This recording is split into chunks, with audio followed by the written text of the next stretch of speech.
ഗ്രിജിയോ, നീ കൂടെ ഉണ്ടായിരുന്നില്ല, എത്ര നല്ലത്.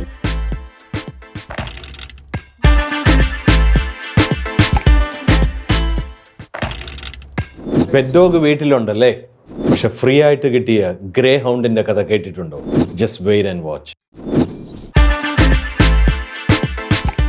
ജെയിംസ് കാമറോണിന്റെ ദ ടെർമിനേറ്റർ എന്ന് പറഞ്ഞ മൂവിയും സ്റ്റോറിയും അറിയാത്ത ആൾക്കാർ വളരെ കുറവായിരിക്കും. അതിൻ്റെ അകത്ത് നമ്മൾ കാണുന്നത് എന്താണ്?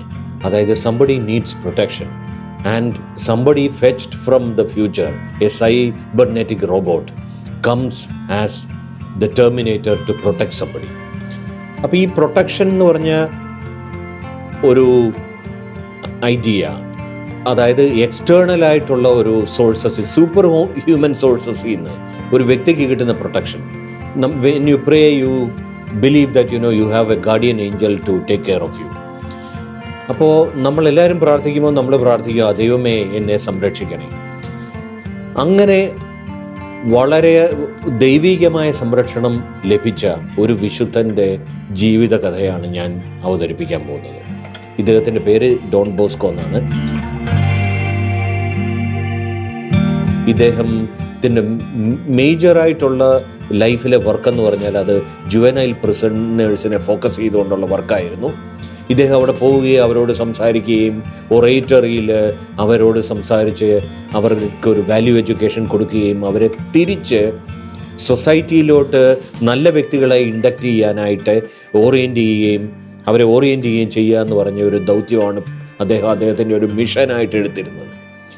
അപ്പോൾ അദ്ദേഹം ചെന്നിട്ട് അന്നത്തെ അതോറിറ്റീസിൻ്റെ അരികെ ആവശ്യപ്പെട്ടു, ഈ കുട്ടികളെ എനിക്ക് താ, because I don't see a bad boy, a bad youth anywhere, because they are all good, only their circumstances make them like that എന്ന് വിശ്വസിച്ചിരുന്ന ഡോൺ ബോസ്കോ അവരുമായിട്ട് വളരെ ക്ലോസ് ആയിട്ട് സംവദിക്കുകയും അവർക്ക് വേണ്ടിയിട്ട് കുറേ കാര്യങ്ങൾ ചെയ്യണമെന്നൊക്കെ ആഗ്രഹിച്ച് പോകുന്ന സമയത്ത് ഇവരെ ഡോൺ ബോസ്കോ പഠിപ്പിക്കുന്നതും നന്നായിട്ട് പോസിറ്റീവായിട്ട് ഓറിയൻറ്റ് ചെയ്യുന്നതും ഇഷ്ടമില്ലാഞ്ഞ ആൾക്കാരെ ഡോൺ ബോസ്കോയെ വധിക്കാൻ ഒരു ശ്രമം നടത്തുന്നുണ്ട്. രാത്രി കാലങ്ങളിൽ ഡോൺ ബോസ്കോ ഇവരുടെ പല രീതിയിലുള്ള പ്രവർത്തനങ്ങൾ, ഒറേറ്ററിയിലെ അദ്ദേഹത്തിൻ്റെ പ്രവർത്തനങ്ങളൊക്കെ കഴിഞ്ഞ് തിരിച്ചു വരുന്ന സമയത്ത് അദ്ദേഹത്തെ കൊല്ലാനായിട്ട് നോക്കുന്നു. രണ്ടുപേരെ തല വഴി ഒരു കറുത്ത തുണിയിട്ട് അദ്ദേഹത്തിൻ്റെ തല മൂടുന്നു.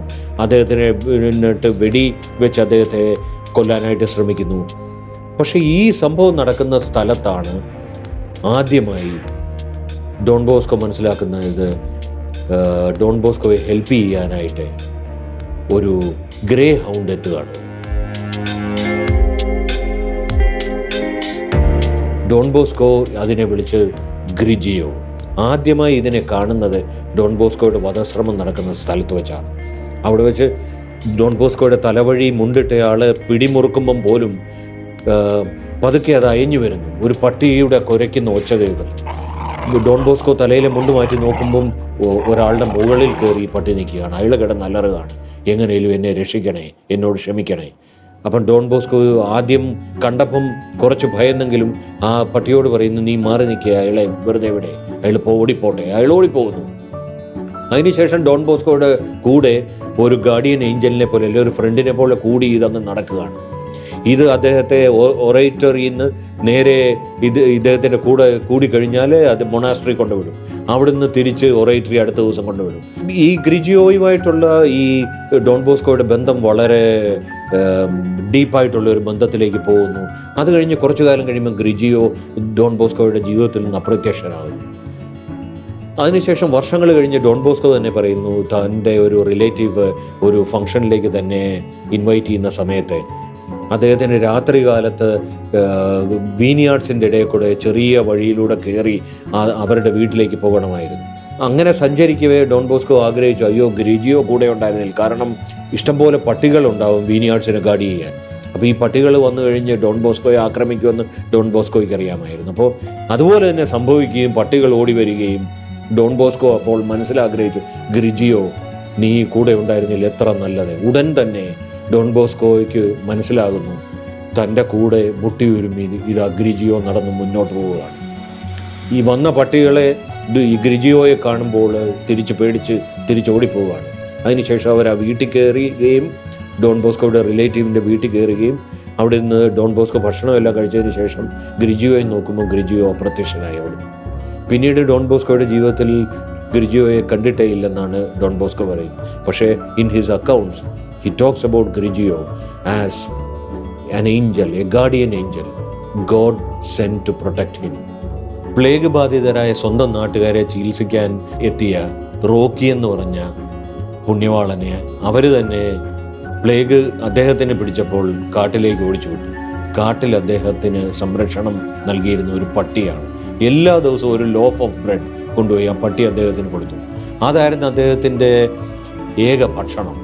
അദ്ദേഹം ആ രോഗത്തിൽ നിന്ന് തിരിച്ചു വരികയും ചെയ്യാനും ഒക്കെയുള്ള ആ കഥകളൊക്കെ നമ്മൾ കേട്ടിട്ടുള്ള കഥയല്ലാതെ ഒരു റിയൽ ലൈഫ് ഇൻസിഡൻ്റ് ആണ്. നമ്മൾ സെയിൻറ്റ് ബെനഡിക്റ്റിൻ്റെ ലൈഫ് എടുത്ത് നോക്കിക്കഴിഞ്ഞാൽ അദ്ദേഹത്തിനെ കൊല്ലാൻ വേണ്ടി കോപ്പയിൽ വിഷം കലക്കി കൊടുത്ത, അദ്ദേഹത്തിൻ്റെ ഭക്ഷണം തട്ടിത്തെറിപ്പിച്ച കാക്കയെക്കുറിച്ച് നമുക്കറിയാം. സെയിൻറ്റ് ബെനഡിക്റ്റിൻ്റെ ലൈഫിലും ആ ഇൻ്റർവെൻഷൻ ഉണ്ട്. സോ നമ്മുടെ എല്ലാവരുടെയും ലൈഫിൽ ഒരു ഇൻവിസിബിൾ ഹെൽപ്പർ ഉണ്ടാവും, നമ്മുടെ ഗാർഡിയൻ ഏഞ്ചൽ ഉണ്ടാവും. നമ്മൾ നമ്മുടെ വിശ്വാസത്തെ മുറുക്കി പിടിച്ചാൽ മാത്രം മതി.